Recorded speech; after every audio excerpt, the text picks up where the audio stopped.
The San Francisco 49ers are set to take on the Los Angeles Rams. What challenges will the 49ers have heading into this week? Also, Deebo Samuel, George Kittle banged up. There's a lot of injuries, but we do have one guy coming back that could be a lot of help. We're going to talk about all that and more right here on the San Francisco Morning Show. Let's go. Intercepted. It is picked up by Aaron Rodgers over midfield. He'll run it all the way into the end zone. Touchdown. Crop Talk TV podcast. Peace.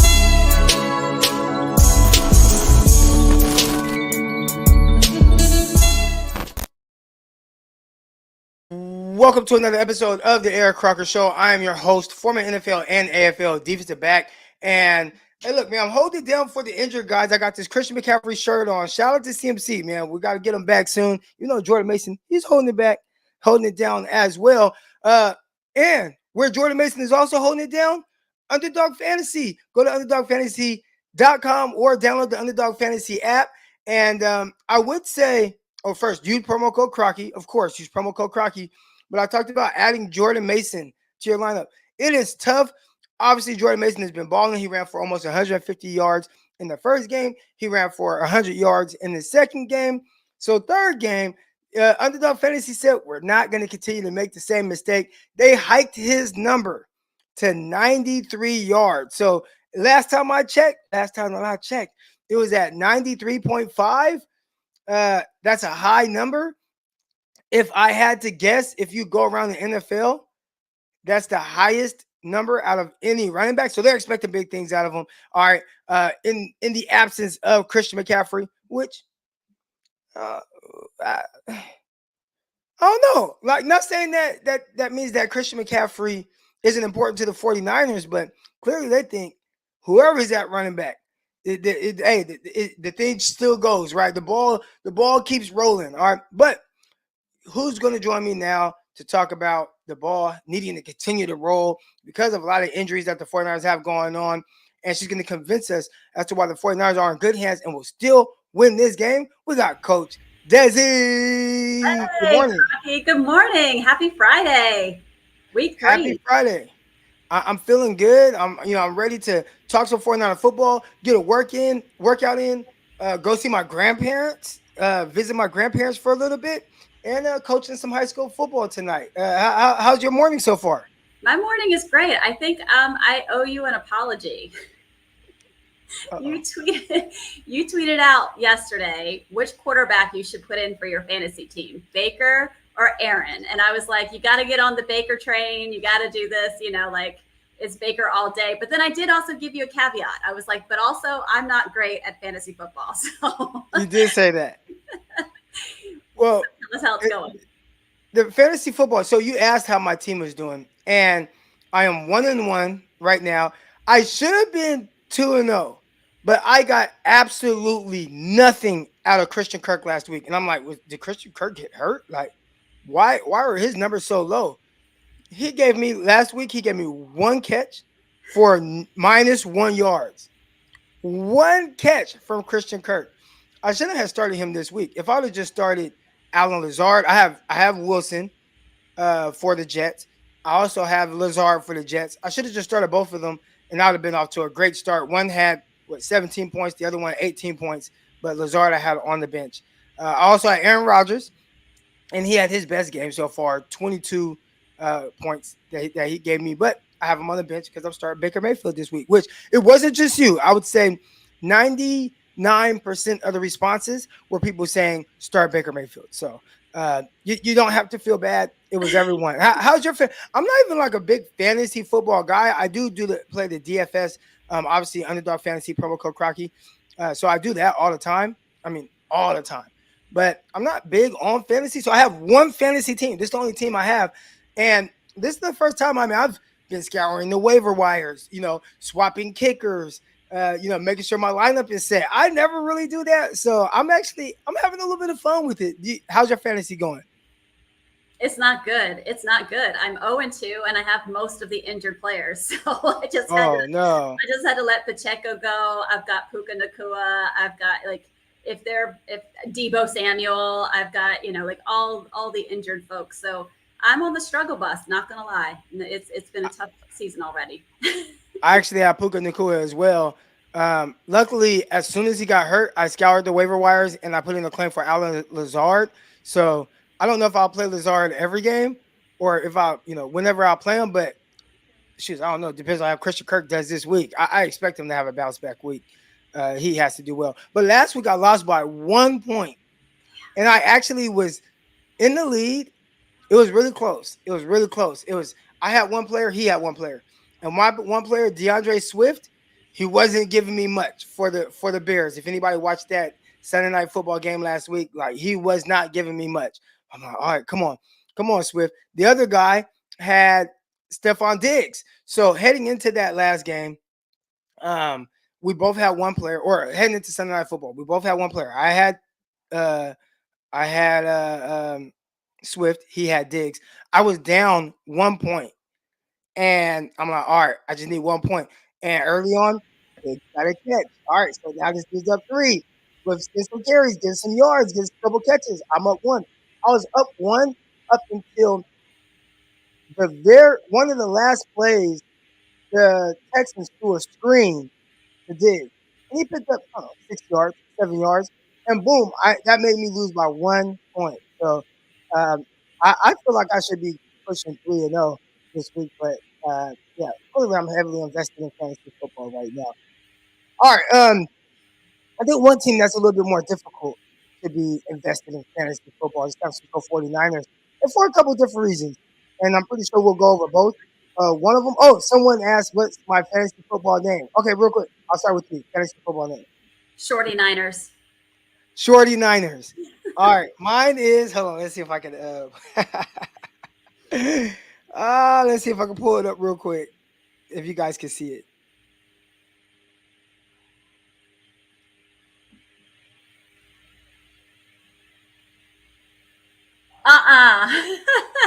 Can you see it? Pearsall's Revenge. Pearsall's Revenge, man. It. Hey, I need to go get Pearsall, man, so he can be a part of the team. It's probably not a bad idea because we're gonna be needing some players here very soon. Yeah, Pearsall. Hopefully, we get him back in a couple weeks. What risk are there? I was gonna go a whole different direction, but what risk are there putting Ricky Pearsall out there? Obviously this is guy, he got shot in the chest, through the chest. He's dealing with this recovery. He was released from the hospital immediately the next day. But what risk are there kind of putting him out there maybe before? I wouldn't even say before he's ready, because whenever they put him out there, clearly he's ready. But what risk were there? Let's say following the shooting, he's out there at the next game ready to play. What kind of risk are there with that? This is interesting because I haven't really looked into the specifics of injuries. I still don't know that they were very clear about anything regarding that incident. If it's just a skin wound, what's interesting is it should have just been 2 weeks and he should have been able to return. So the fact that it's been longer than that leads me to believe that there might have been something else. Maybe he did have a small collapsed lung that they had to maybe use just treat, and he was able to go. It wasn't a huge, because there's different degrees of collapsed lungs. It's not just a full lung puncture. You can have just a partial. People with certain disorders like Marfan syndrome, they can get small ones that you can just observe, or sometimes it's just a small needle that can reinflate the lungs. So I wonder if there was something else that went along with that and it wasn't just a bullet wound. Or is it also just still time to heal that shoulder injury that we also knew that he was ailing from? So I'm not quite sure what the 4 weeks was for, why they were saying it was going to be longer than just, most skin injuries are all healed up, even stitches. Stitches come out at 14 days at most. So we'll have to see. It's hard for me to comment without knowing specifics on what else he endured besides the wound. Hopefully it doesn't take that long for stitches, because I don't know if you guys can see it, but in October they have to do this procedure to remove. I have like this ganglion cyst on my hand, And it hasn't bothered me a whole lot, but it's just it's gotten bigger. I don't even know if you can really tell on the I can screen, see but it. Yep. yeah, they have to go in and whatever they have to do to pull it out, and then I guess they have to kind of stitch my hand back up, and I'm upset about that because I want to be able to still hold weights and things like that. So hopefully it doesn't take 2 weeks for those stitches to come out. Yeah, especially with Uh, your Achilles tendonitis. So you can't really run very, great. And now you can't lift great. You're going to kind of be, yeah. I'm Prayers breaking for your down wife, too. my whole body. I'm breaking down. My wife is like, "You'll be all right." She's the tough one in the family. The 49ers are dealing with a lot of injuries. And I think one that came out of Sunday's loss to the Vikings was Deebo Samuel. And now all of a sudden Deebo has a calf strain. So talk to us a little bit about Deebo Samuel and what he's going through, because there's been a couple of different discrepancies about the length of the injury. I've heard 2 weeks. I've heard three weeks. Hopefully this isn't another guy that is a potential candidate for IR, because you only have so many guys that you could designate to the IR and come back. But what is Deebo Samuel going through right now? So Debo has had a number of soft tissue injuries. He's had very few, we know he dealt with a fracture in his shoulder last year, and there was a few years before that he had a fractured foot. On average, he misses about 3 games with his injuries. And his incidence, his percentage chance of actually being injured during a season is almost 90%. So we always know that Debo is going to have some sort of injury throughout the season. And I would expect him to miss about 3 weeks just based on his average return to play.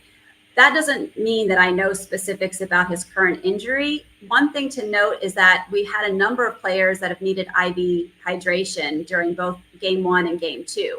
So they're hot, they're getting overheated, they're not getting great replacement with electrolytes. Whenever you have that, that leaves you at higher risk for a soft tissue injury, right? Because you're not replenishing the muscles. So I don't know if that plays a factor, if it was just something that happened as, in sometime, obviously, I think it would probably happen later in the game. But, these things, soft tissues are really hard to predict. It can be, short-lived, 1 or 2 weeks, and then it could also go longer. So as we've seen with something like Christian McCaffrey, although he has something that's, I believe, chronic and then acute on top of that. So we'll kind of have to wait to see. I would expect him to miss at least a week or 2, but wouldn't be surprised if it's even 3, just because that seems to be his average return to play. Deebo Samuel, yeah, you talked about him dealing with these soft tissue injuries, and a lot of times this is a tribute to coming into camp or the season maybe not being in the best of shape. He typically finishes the season strong and seems to be healthy, down the stretch. But between, I'd say, in the first 8 weeks, that tends to be when a lot of his injuries are kind of happening. Outside of, I know last postseason he ended up getting kind of banged up with the shoulder a little bit against the Green Bay Packers, had to leave that game, come back. But hopefully, Deebo Samuel is a guy who I think is a huge part of the offense. I think there are a lot of people that are wondering, without a Deebo Samuel, without Christian McCaffrey, what does that mean for Brandon Ayuk and maybe an uptick in his, target share? But I'm very curious to see what that looks like. Another guy that the 49ers may be missing is George Kittle. And as of right now, Friday morning, September 20th at 8:30 a.m. Pacific time, we don't know a whole lot about the extent of the injury with Kittle. I think it was Adam Schefter. He kind of alluded to the fact that maybe Kittle might be sitting out. What are you thinking about with this injury to George Kittle? So it's a hamstring. And again, it's a tweak. And I don't ever take a lot of stock into what the 49ers say, because they are very careful about details and specifics behind it. So it's always hard to analyze exactly what is going on with our players. That said, if it's just a tweak and it sounds like it's questionable for this weekend, I would think that, it's not terribly severe. I think that they could probably, this game's going to be a hot mess anyway, because there's a number of injuries that the Rams are dealing with. There's a number of injuries that we're dealing with. This is almost going to feel like a preseason game to some degree. So I feel like there's a possibility that you just say, hey, this is going to be just one of those games. Let's hold George out for a week. Let's make sure he's good to go. If you look at our schedule coming up, we have the Rams this week. We have the Pats at home, the Patriots we play at home. We have another home game playing the Cardinals. And then we're away at the Seahawks. And that's a month out from now. So that's our games coming up. So when I say there's like a silver lining, we don't have an incredibly strenuous game in the next couple of weeks, and we only are going to go away on the road once. I don't consider this week a road game, right? It's Levi South. So I think that this is the opportune time to take it easy on the players, let them get these soft tissues under control, and then let's be ready, you know, in the next couple of weeks as we head into Kansas City and Dallas and into our bye week. In the chat right now, we have JM617, and he says he's interested to see what Ayuk is when he is the focal point of a defense. I will say the one challenging thing for opposing defenses, the 49ers, because of how they run their offense, right? And it's a gift and a curse if you are a receiver. The 49ers don't make one person the focal point of the passing game. You do have guys who, Christian McCaffrey, clearly a focal point of the offense, and I think a lot of it is surrounding him. Obviously, he's not out there right now. Deebo Samuel, they definitely try to find different ways to get the ball in his hands, so teams have to pay attention to where he's lined up. But as far as guys in the passing game, it's not like the 49ers are like, all right, you know, I always use this example. I should start to find other examples to use, but we're the Dallas Cowboys and we have CeeDee Lamb out there, and we're going to find any and every way to get the ball in CeeDee Lamb's hands. So as a defensive coordinator, you have to look, okay, I could use another example. The Miami Dolphins, right? Like they're going to find a bunch of different ways to get the ball in Tyreek Hill's hands. So prior to the snap, or really when you're just watching film, where's 10? Where's 10 at? Okay, when 10 is lined up here, this is what they like to do. When 10 is over here, this is what they like to do. You know, all right, we're going to bracket him with this so that, you know, he can't do this. With the 49ers, Kyle Shanahan doesn't care if he throws it to a guy. He doesn't view offense the same as some of these other coaches who look to get the ball in their best players' hands any opportunity they get. Now, maybe that's because, well, we have a plethora of weapons. We got Ayuk, we got Deebo, we got Kittle, we got CMC, got all these guys to where, oh, it doesn't matter who I get the ball in the hands of. So I can be a little bit more, or keep defensive honest with how I call plays, knowing that on any given play it can go to either one of these guys, as opposed to the Miami Dolphins or the Dallas Cowboys. You know, they are trying everything possible to get the ball in the hands of their guys. So without those guys in there, does Kyle Shanahan still go into the game with that same philosophy? Or does he go into this game with a philosophy of, okay, I'm missing Deebo, I'm potentially missing Kittle, I'm missing CMC, I have to get the ball into Brandon Ayuk's hands? That would be a different philosophy than what we've seen from Kyle Shanahan consistently. So I am curious to see, hey, do defenses make Ayuk a focal point? I think the bigger question is, does Kyle Shanahan make Ayuk a focal point? That's a good point. It'll be interesting to see how the offense is without two of our wide backs, right? Because I kind of feel like Christian McCaffrey was another kind of wide back. He was really good at catching the ball as well as running the ball. Jordan Mason, we've seen him run. I haven't seen as much of the passing game to him. And I feel like that's kind of Brock's comfort zone, right? I feel like just passing the ball even 5 to 8 yards off the line of scrimmage is kind of where a lot of success is with our offense. And if you have Deebo and Christian McCaffrey both out, and you have a Jordan Mason who's replacing McCaffrey but isn't yet in the stage where he's catching a lot of balls in that range, our offense is going to look a little different. And I'll be interested to see how Brock responds to that. This is an important couple of games to see what he does in his progressions. The chat is on it right now talking about some of the injuries to the 49ers, and you have Ward, you got Bosa. Those are two guys that are banged up. What do we know about those two guys' injuries? So I'll just kind of go through the list. We've already mentioned George Kittle with the hamstring. We've got Charvarius Ward, which is interesting. It says hamstring/knee. So that is a little bit more concerning to me, especially in his position. Classically, he's been healthy throughout his career, and there hasn't been extensive any kind of knee problems or issues in the past. It's all been kind of soft tissue. So we'll keep an eye on that. Nick Bosa is a rib. He was limited at practice yesterday. Both Charvarius and George did not participate in practice yesterday. Deebo, as we know, is already out and has not been participating for a calf. But we do get Talanoa Hufanga back, and D. Winters were both full practice yesterday. And that's the full report there. I also have the report for the Rams. So if you think we got it bad, they might have it slightly worse. For the Davis Allen is out. That's their tight end. Did not practice yesterday. Josh McCarty is out. Did not participate. Cooper Kupp is out. We know Puka Nacua is already on IR, as well as Jonah Jackson, which is the right guard. He's out for a shoulder. Steve Avila is their guard. He had an MCL surgery. Kobe Durant was limited yesterday. Kevin Dotson was full ready to go. Bobby Brown was limited, and safety John Johnson is also out. So they've got two guys on their defense that's out, and a lot of problems with their line is, that may be helpful to us. Even if Nick Bosa doesn't happen to play, their offensive line is Swiss cheese, which might be a really good day for Jordan Mason. And the bet that you were just bringing up, maybe he does hit over 100 yards in this game this week.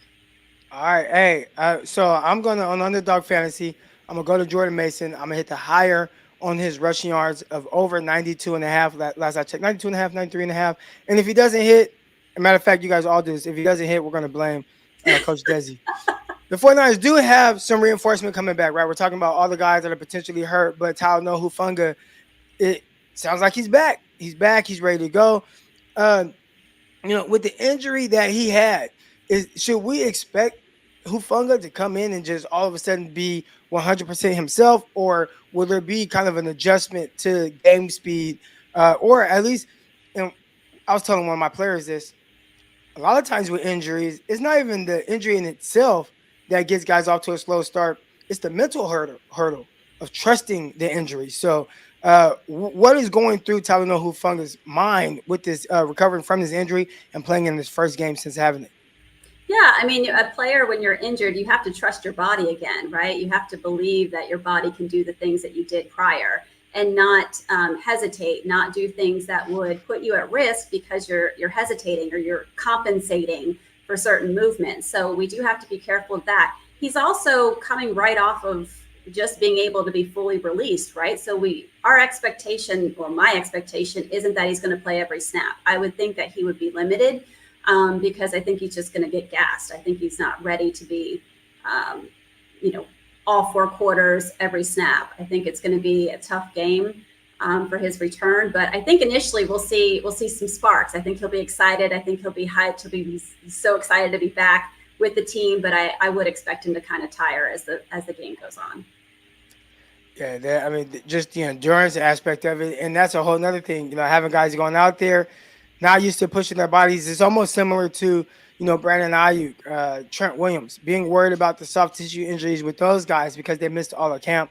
Hufanga's another guy. It's not like he had any snaps in preseason. Obviously, he's been practicing. I think he was doing some scout team stuff over the previous week to kind of get him ready, get him in that mode, have him competing, and then now seems like he's ready to be full go. As we turn our attention to this actual game, the 49ers coming off of a really bad loss to the Minnesota Vikings. And I say bad loss because, anytime you are 6.5 point favorites, the number actually was going down. It started off around 6.5, close to 7. And then I look and it's like 6. And then by kickoff, it was 5.5. And I'm like, what does this mean? Is the money coming in a certain way to Vegas and that keeps changing the line? Or do they know something that we don't know? And clearly they knew something we don't know, because the lower that number is for people that were putting all the money on, or, going, let's say, money line on the Vikings, they want a nice chunk of money. So the 49ers lose a game where they were favored. And that, again, that's why I call it a bad loss. But now you're playing against a Rams team, a team that is 0-2 to start the year, a team that still has Matthew Stafford. Underdog Fantasy actually took the over on his passing yards, which is 212. I'm like, look, Matthew Stafford can go out there and throw to himself. He's still going to throw for over 200 yards. So I took the over on that. But it's kind of Matthew Stafford, and that's it. I don't know if he's going to have to lean on his running backs. You got Blake Corum, who's a rookie out of Michigan. You have the Kyron Williams, who's a second, third-year player out of Notre Dame. All right. You have these running backs, but I picked up Robinson and actually started him on my fantasy team. So we'll see what Robinson ends up doing. I actually hate starting people. I hate starting people against the 49ers because it's like, I kind of need you to do good, but I don't want you to do good, you know? Uh, so I don't know if I can figure out how to bench them right now. I don't think I can. But there's not a lot of options. And that was why I picked up Robinson off waivers.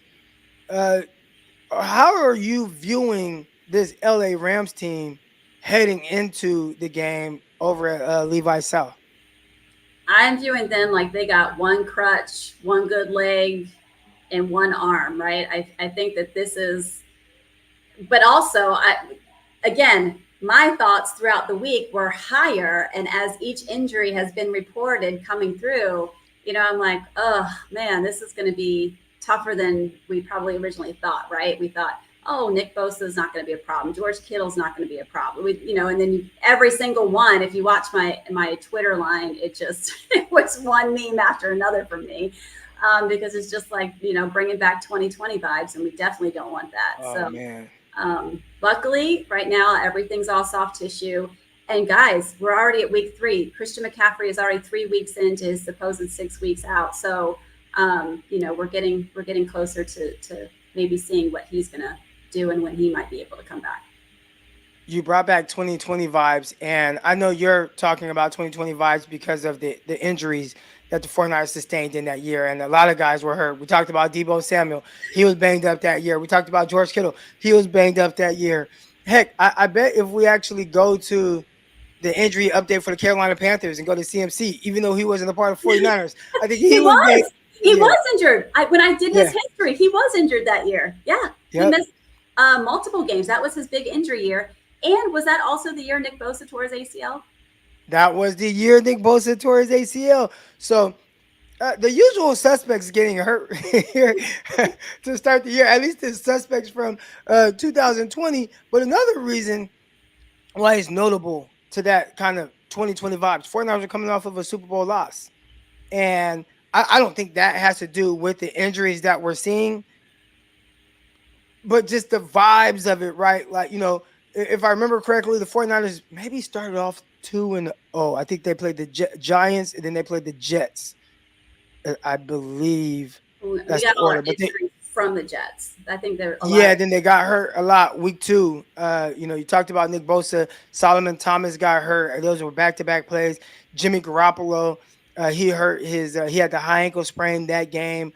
Deebo Samuel ended up leaving games shortly after that in games to come. But that was a very tough year. And I think it was very tough on the 49ers as well because, hey, man, you're coming off of a Super Bowl appearance. You were up 10 points with 7 minutes left in the fourth quarter. You had all these high expectations heading into 2020, and everyone got hurt. I mean, even guys like, Richard Sherman, he got hurt. He was coming off of an all-pro year. So 49ers really banged up in that 2020 season. And I want to say that was the COVID year as well. It was. So then was it the COVID? It was.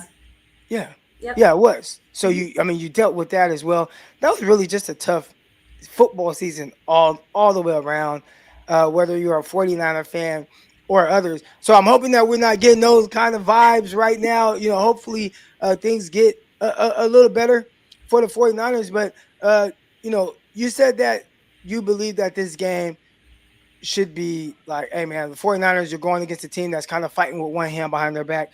They have a lot of injuries, as do the 49ers, but I think the 49ers still have enough key pieces to kind of weather this storm. If there was one thing that you feel like that could derail the 49ers in this game, a game that you're healthier than them, you have more weapons still than them, we still expect the defense to play well because you still got some defensive leaders out there, guys like Fred Warner. If there's one thing that could kind of derail the 49ers in their ability to win this game, what would that be? It breaks my heart to say it because those of you who've listened to me on this show, I am a huge Trent Williams fan, but Trent has been not himself the first couple of games. He's had to leave to get IVs. He just doesn't look like he's quite in the same. He's just not up to 100%. There's times where he looks a little bit like himself, and then there's times where you're just like, man, you just got beat on that. And I'm not used to seeing Trent Williams like that. So I think that is a key to victory for me. If Trent looks a little bit more like his Pro Bowl self, then I'll feel a lot better. But with that weakness coming in on that left side, Brock can't see that. He's relying on the offensive line holding it down on his blind side. So I think that's it for me. Wow. Yep. He's going to have to do well. And I think also some of the guys on the right side of the line, making sure that they're, handling stunts well, making sure that they are, picking up blitzes, picking up free runners. Brock Purdy, I feel like his superpower is pre-snap, post-snap reads. I think that's going to be a part of it as well, is what he's seeing pre-snap matching up with what he sees post-snap, so he knows where to go with the ball. I felt like, I know people look at the numbers from last game. I don't think Brock quite played to the numbers that's on paper. I think there was a little bit more up and down, and I think a lot of it was because on key downs, he either took a sack or maybe threw that incompletion where he wasn't seeing things well. There were a lot of downs where he was efficient. Boom, boom. I also think, which a lot of people kind of leave out this context as it pertains to, his overall numbers. But on the last drive, when the Vikings were kind of in this prevent defense, Brock Purdy went 8 for 8, drove the team down for a touchdown. And that was a team just trying to, just make them dink and dunk, make them kind of work down the field. He threw several passes to like Eric Saubert. It's like, we just don't want to give up the deep ball. Let them have everything underneath. Let them work that clock. Make them have to use timeouts. So Brock Purdy on the last drive went 8 for 8, drove the 49ers down, kicked the onside kick. They didn't get the ball back. But prior to him going 8 for 8, it was a little spotty for him just with what he was seeing. So do you think that the Rams have the ability to take a page out of the Vikings book, out of the Ravens book, out of the Browns book, right, to play the 49ers a certain way that maybe kind of makes Brock Purdy feel a little bit more uncomfortable, especially not having some of his big weapons? It's possible, for sure. I definitely think, I think I said it earlier, where we're going to learn a lot about Brock here in the next couple of weeks without some of these star players in there, who he really is and what he can accomplish on his own without having, that, check down to Christian McCaffrey move that he's used to. So I think there's opportunity for growth for him. And I think he said that in his press conference, that he was, not catching the reads. He was, he was not quite dialed in, and he said he was going to work on that. So I'm hopeful that we see that this week. Yeah, and I don't even know if it was so much that he just wasn't dialed in, but he was just confused. Like Flores did a great job, and I think a lot of people kind of look at that post game comment to Flores, like, man, like that scheme was crazy. And basically what he told us, without saying it in the same way as Sam Darnold's, like, I was seeing ghosts. I'm thinking guys are there, they're not there. I'm not sure where to go with the ball. I'm holding on to it a little too long, and that's just not like the Brock Purdy that we've grown to see. I do think that there are a lot of people saying, hey, we're going to find out. Is Brock Purdy, is he worth the money? Is he worth the big bucks that, these guys that get paid the big bucks are getting? And I would say, I don't think this stretch is going to tell us that. I would say that most teams, if you took away, their, top two guys in the sense of like targets or touches, offensive share with Deebo Samuel, Christian McCaffrey, I think that would be tough for anybody. Then you throw in potentially George Kittle. I think there's a lot of people that have been kind of waiting to use this against Brock Purdy and try to say, oh, well, you got the Avengers. So now if you can't go out there with all, you're missing all these guys. Oh, you can't play well. Oh, you're not franchise quarterback. I don't think that's the case. I would say that most teams, if you lose that many guys that are at the top of their position, you will be in trouble. Does it help that his top guys are also like top of the league at their position? Obviously that does help, but most teams, if you just took away 3 of their weapons, and their starters and guys that the offense goes through, they would struggle. Most quarterbacks.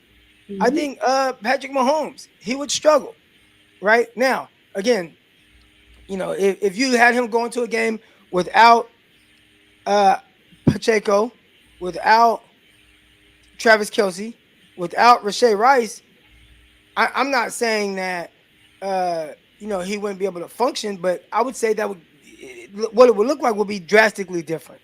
And the only thing I'll give Mahomes in that scenario is we have seen him just figure out a way to win. Like even a lot of people talk about 49ers Super Bowl bust season, and they're like, oh, how confident are you? And I'm like, I mean, I'm confident, but man, I thought last year was the best chance to get the Chiefs, and somehow Mahomes still found a way, like with an offense that wasn't clicking, with an Yeah. offense that wasn't playing its best football. He still figured out a way to win, and maybe that's how people view this. But I also would say, I don't put my standards of Patrick Mahomes on Brock Purdy. Right. You know, so missing all these guys, I think most teams, especially if George Kittle's not playing, most teams you would see a fall off somewhat offensively. Luckily for the 49ers, I think a lot of what they do is kind of plug and play, and that does not mean that you'll get the same production, as you would with certain guys. But I think in the sense of the offense and how it works, I think they'll still function. And I think we've seen that with Jordan Mason, that running back. Is it that Jordan Mason is just, oh man, he's such a good runner. And he runs well. He runs well. But him running well, running in his offense, does that mean that another running back couldn't do it? Because so far, any running back that we've seen get the heavy load of the offense for the 49ers, he has run well. Whether it was Raheem Mostert, whether it was Matt Breida, whether it was Jeff Wilson for a time, obviously Christian McCaffrey. I'm trying to. Oh, and Elijah Mitchell. Elijah Mitchell's a guy who, I mean, what did he miss? 5-6 games as a rookie and still ran just shy of 1,000 yards on the year. So we've seen guys be able to come in and step in. I think that might say more to Kyle Shanahan, John Lynch, and the way that they built this roster. But do you expect to see maybe Brock not play as well as we're used to seeing him play? I mean, I think it's exactly as you said. When you're missing that many people, that it's not. Yes, they're star pro level athletes that could do well with any quarterback, but they're also people that he's already built a relationship with, that he already has trust in, that he knows how they run their routes, he knows how they move, and that's so important to a quarterback who relies on rhythm and knowing where everything is and all of that. So he's going to be relying on people that he's not as, I won't say familiar, but it just doesn't have that same reliance on. It could get a little dicey, but it could be amazing. Like maybe we see some great plays by Jawan Jennings and by your favorite fullback, Kyle Juszczyk. Get him in there, and it could be a fun game. So we'll see how it goes. I'll be hopeful. I think we still have enough great players to make it competitive, and I think we can still get a W out of this. All right, last topic here. Yesterday I posted this clip of Jay Gruden on the John Middlecoff podcast. I would love to play it, but I don't know if it's going to play. Let's see if I can maybe move my mic towards the speaker. Let's see. Hold on. Let's see if this will work, y'all. All right. Tell me if this works.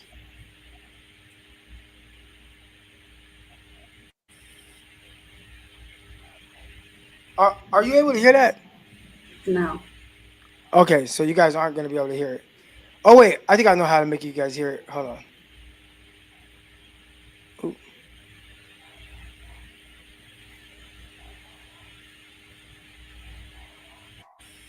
I hear a pup.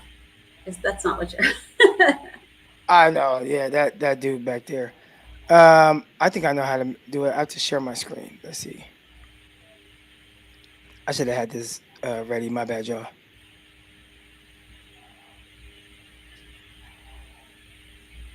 All right. Okay. Let's see if this works. Can you hear it now? I'm not a big fan of this true pass concept. You can hear that? Yep. All right. So essentially, Jay Gruden was just asked about. He was just asked about offenses and, are there offenses that he likes and whatnot. And the 49ers one kind of just came up. Kyle Shanahan just kind of came up. And there's a couple of different ways to look at this. So we'll see if we can cover all these. Hang tight, guys. It's about 47 seconds, so it's not a long audio. No, I'm just not a big fan of his true pass concept when he's down, and he's not a big fan of. I don't know. I just don't understand a lot of them. And that's just something you have to work on through OTAs, training camp, and all that stuff. You got to prepare to be down. It's always a lot easier to call plays when you're ahead by 14 points on first and second down than when you're down. Not many coaches have had a lot of success calling plays down, having to come back. It's very difficult when you're a one-dimensional team. It's very difficult in the NFL to have success. I'm not saying that I did have a lot of success. I'm just saying from a pass game standpoint, when I study teams, that would be one of the last teams I would look at as far as pass concepts go on known passing situations. I'd go elsewhere and look for other pass concepts. So obviously a lot of people took kind of offense to that. How dare Jay Gruden say this about Kyle Shanahan? Oh, anytime Kyle Shanahan loses a game, everybody comes out the woodwork and they're dogging his offense and they're saying, oh, just terrible offense. And then he wins and then they forget about it.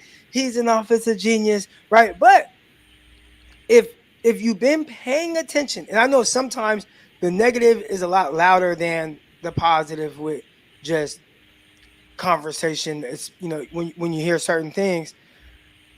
I have been hearing this for a long time about Kyle Shanahan's offense.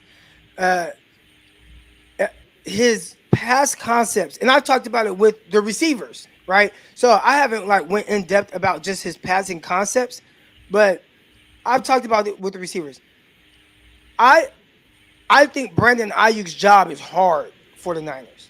Now, some people be like, oh no, Kyle Shanahan, he schemes guys wide open. A lot of how Kyle gets guys open in the passing game is in kind of connection with the run game. When you strip the run game from Kyle, how good are his route concepts? How tough are they to defend? And I would say that a lot of people would say they are very, very, very simplistic. So one person that got tagged a lot in this, all right, and we'll see if we can get to it right here. JT Sullivan, quarterback school, says the exact same thing. All right. JT says the same thing on his channel too. There's a lot more of that, right? Here we go. The QB school, which is JT Sullivan, he's been saying this for a while, right?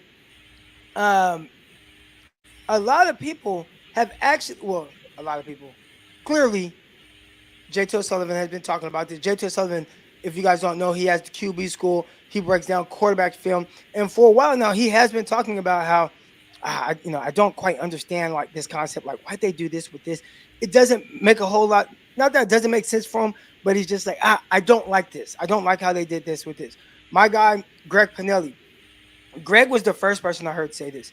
Greg, we were breaking down film. This is when Jimmy Garoppolo was at quarterback. And Greg is like, I don't like Kyle's passing concept. I don't like his play. The way he does this, it doesn't.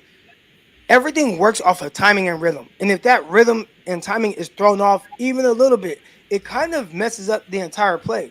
So one thing that Brock does a great job of is typically playing on time, right? Just playing on time. Drop back, boom, ball is out. He's throwing before a guy is even out of his break. If he's not quite seeing it well, then what does it look like?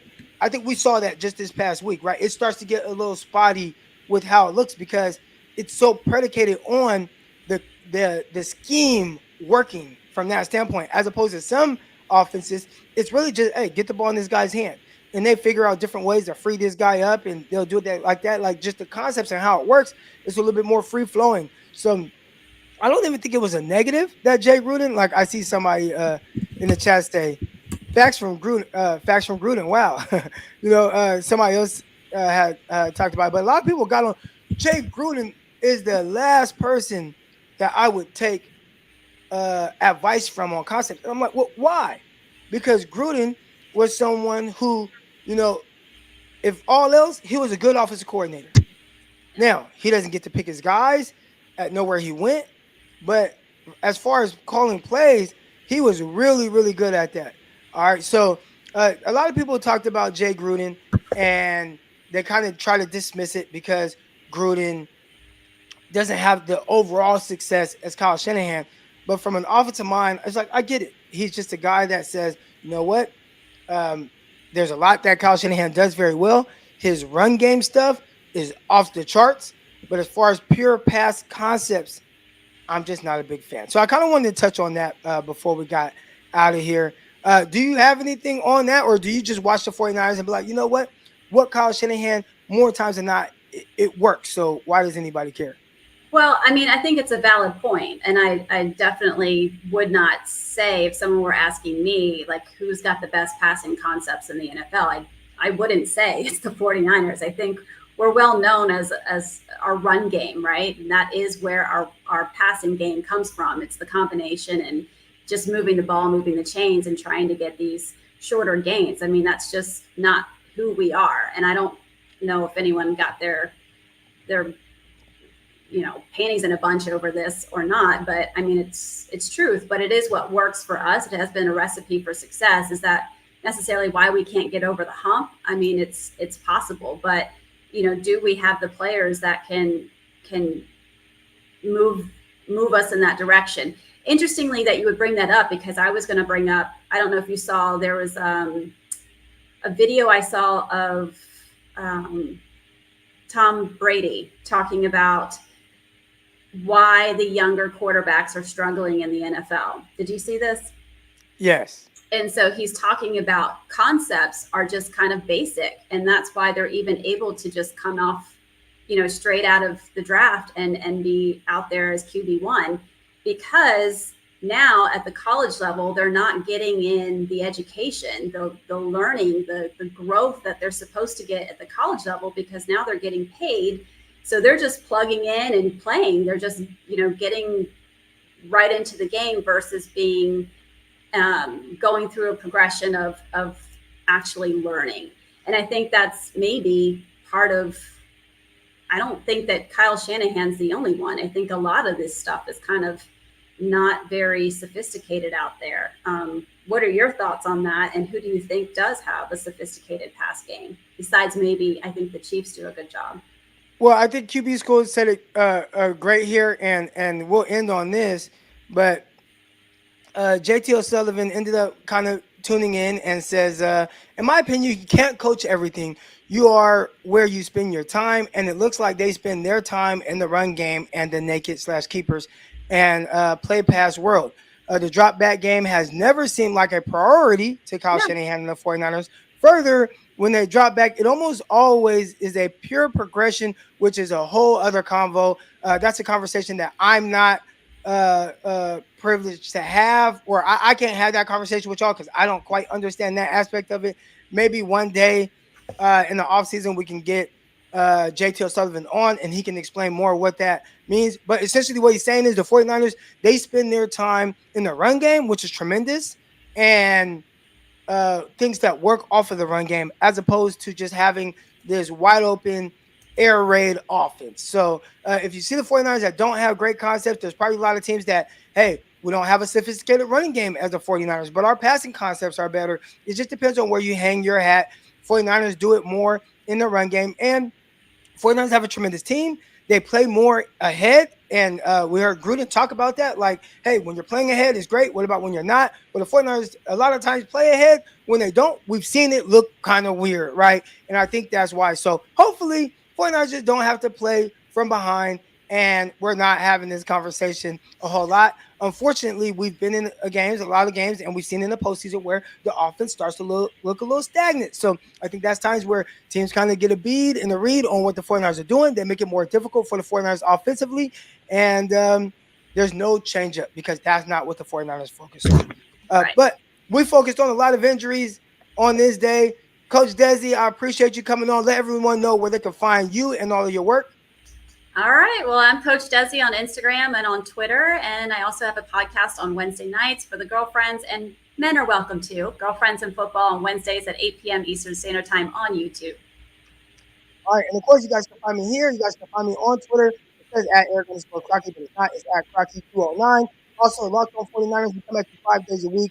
New episodes dropping this morning. And That's going to do it. I'll see you guys Monday after the game. Till then, I'm out. Peace. Y'all have a great day. Have a great Friday. And